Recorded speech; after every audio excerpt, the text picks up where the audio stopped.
بسم اللہ الرحمن الرحیم۔ حدیث نمبر 1۔ حضرت انس بن مالک رضی اللہ عنہ سے روایت ہے کہ رسول اللہ صلی اللہ علیہ وسلم نے فرمایا، جنت میں ایک بازار ہے جس میں وہ اہل جنت ہر جمعے کو آیا کریں گے، تو اس روز شمال کی ایسی ہوا چلے گی جو ان کے چہروں پر اور ان کے کپڑوں پہ پھیل جائے گی۔ وہ حسن اور زینت میں اور بڑھ جائیں گے۔ وہ اپنے گھر والوں کے پاس واپس آئیں گے تو وہ بھی حسن و جمال میں اور بڑھ گئے ہوں گے۔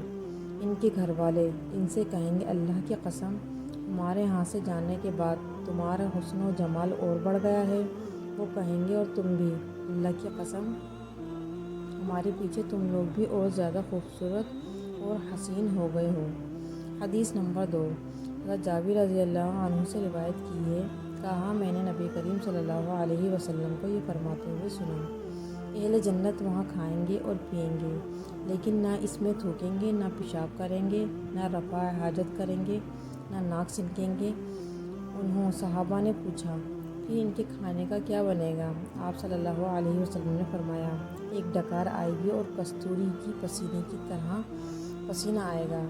ان کو تسبیح اور حمد کے نغمے اس طرح فطرت کے اندر الہام کر دیے جائیں گے جس طرح سانس کو الہام کر کے ان کی فطرت میں شامل کر دیا جاتا ہے۔ حدیث نمبر 3۔ حضرت ابو ہریرہ رضی اللہ عنہ سے روایت کی ہے، کہا، رسول اللہ صلی اللہ علیہ وسلم نے فرمایا، میری امت میں سے پہلا گروہ جو جنت میں داخل ہوگا وہ 14ویں رات کی چاند کی صورت پر ہوگا۔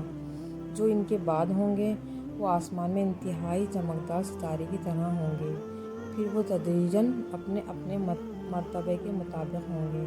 وہ پخانہ کریں گے، نہ پیشاب، ناک سنکیں گے، نہ تھوکیں گے۔